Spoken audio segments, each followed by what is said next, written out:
Assalamualaikum warahmatullahi wabarakatuh.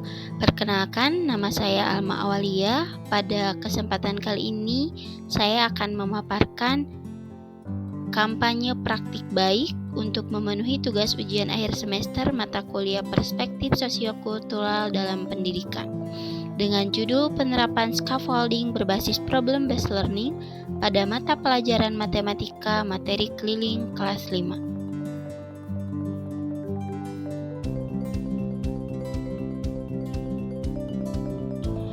Adapun materi yang akan dibahas, yang pertama ringkasan intervensi terkait penerapan scaffolding pada GPD, kedua hasil yang dicapai terkait penerapan scaffolding pada GPD, ketiga pembelajaran dan replikasi terkait penerapan scaffolding pada GPD.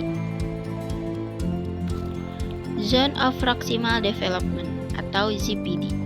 ZPD merupakan konsep yang dikembangkan oleh Lev Vygotsky, seorang psikolog Rusia. Konsep ini mengacu pada jarak antara apa yang seorang individu dapat lakukan secara mandiri atau kemampuan aktual dan apa yang dapat mereka lakukan dengan bantuan atau bimbingan atau yang disebut dengan kemampuan potensial. Lev Vygotsky memandang bahwa scaffolding adalah suatu strategi yang sesuai untuk membantu peserta didik mengembangkan kemampuan mereka dalam GPD. Scaffolding mengacu pada bantuan atau dukungan yang diberikan oleh guru atau teman sebaya untuk membantu peserta didik mencapai pemahaman yang lebih tinggi. Menurut Retnodari 2020, scaffolding dapat diartikan sebagai sebuah alat penghubung untuk menghubungkan apa yang telah diketahui siswa dengan apa yang belum diketahui siswa atau apa yang akan dikuasai siswa.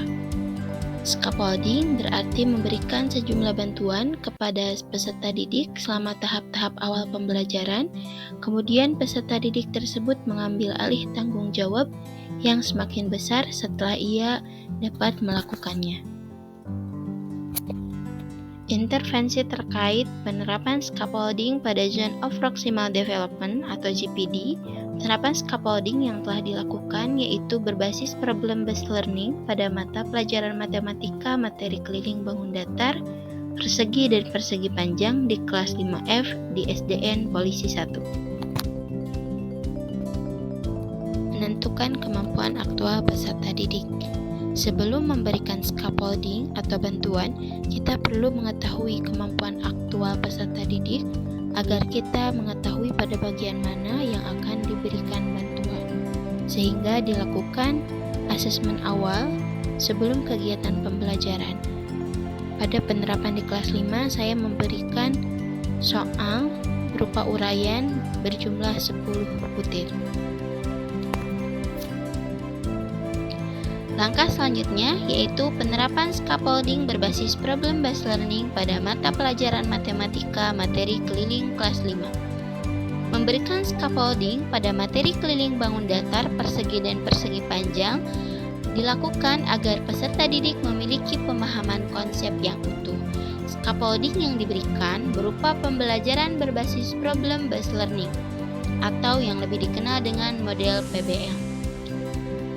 Model PBL dapat meningkatkan pemahaman konsep karena dalam model tersebut meminta agar peserta didik dapat memecahkan masalah yang ada yang sesuai dengan literatur sehingga peserta didik berpikir dan belajar memahaminya. Dengan model PBL memungkinkan peserta didik untuk menghadapi tantangan nyata dan membangun keterampilan pemecahan masalah. Karena dengan menghadirkan situasi masalah ke dalam konteks matematika, peserta didik tidak hanya memahami konsep secara lebih mendalam, tetapi juga belajar menerapkan pengetahuan untuk menyelesaikan masalah di dunia nyata. Dengan menggunakan model pembelajaran PBL, terdapat 5 sintaks yang harus kita penuhi. Yang pertama, orientasi peserta didik pada masalah. Di awal pembelajaran, peserta didik diberikan pertanyaan pemantik dan peserta didik distimulus untuk menganalisis permasalahan terkait dengan keliling untuk memahami konsep dasar keliling bangun datar, persegi, dan persegi panjang. Sintak 2. Mengorganisasi peserta didik untuk belajar. Peserta didik dibagi dalam kelompok belajar yang bersifat heterogen. Kemudian diberikan LKPD dan diberikan arahan sesuai dengan petunjuk yang terdapat pada LKPD. Peserta didik bersama kelompok melakukan diskusi dan menemukan cara penyelesaian masalah yang terdapat pada LKPD.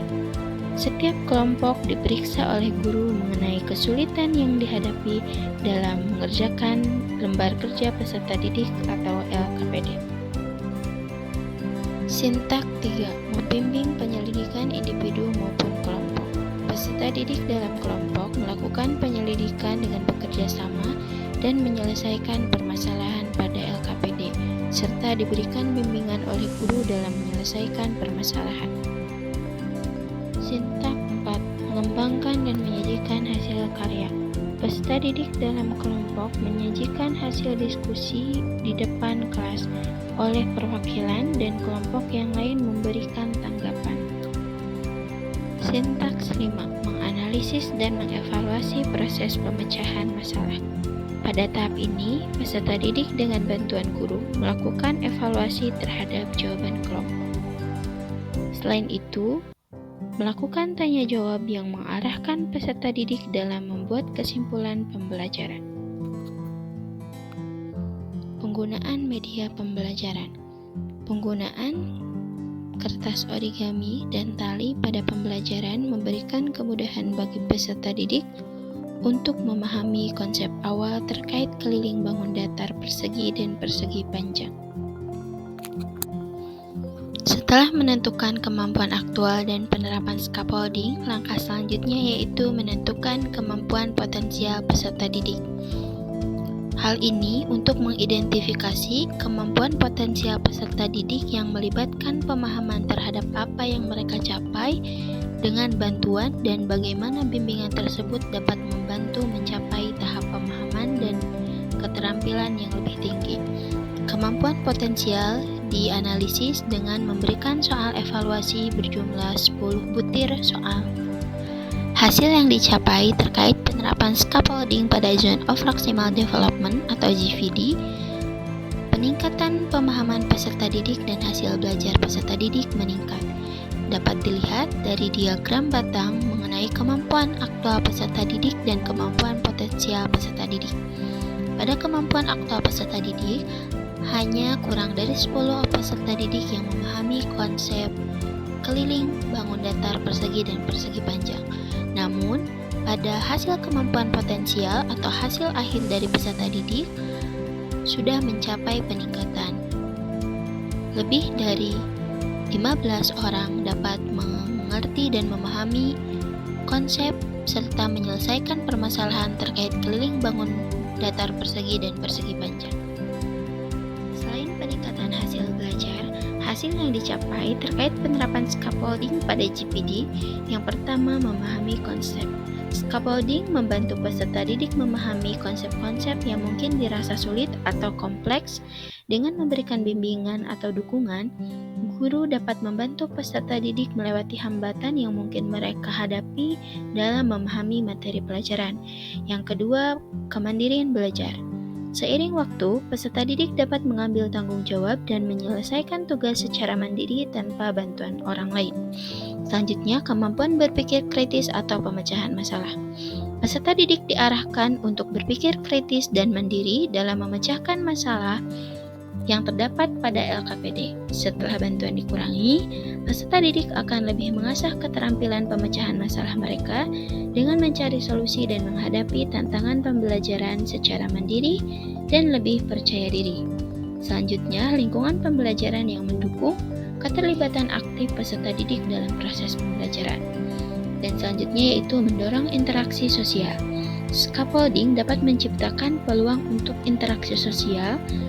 Guru dapat berinteraksi aktif dengan peserta didik, dan peserta didik juga dapat berkolaborasi atau bekerja sama satu sama lain dalam memecahkan dan menjalankan tugas yang terdapat pada lembar kerja peserta didik. Pembelajaran dan replikasi terkait penerapan scaffolding pada GPD. Penggunaan scaffolding dalam pembelajaran perlu kita gunakan sebagai calon guru dan guru untuk membantu peserta didik mencapai tujuan pembelajaran dan mengembangkan potensi yang dimiliki. Penggunaan scaffolding dalam pembelajaran yang sesuai dapat mengoptimalkan pencapaian peserta didik, membantu mereka memahami konsep serta mengatasi hambatan belajar, dan memperluas pemahaman mereka secara berkelanjutan. Melalui pembelajaran dengan scaffolding, memperkuat kemandirian peserta didik, memungkinkan untuk mengembangkan keterampilan pemecahan masalah dan pemikiran kritis yang mendasar sehingga mampu menghadapi tantangan di masa depan. Scaffolding yang telah dilakukan yang berbasis problem-based learning pada mata pelajaran matematika materi keliling dapat diterapkan pada materi lain bukan hanya pada materi tersebut.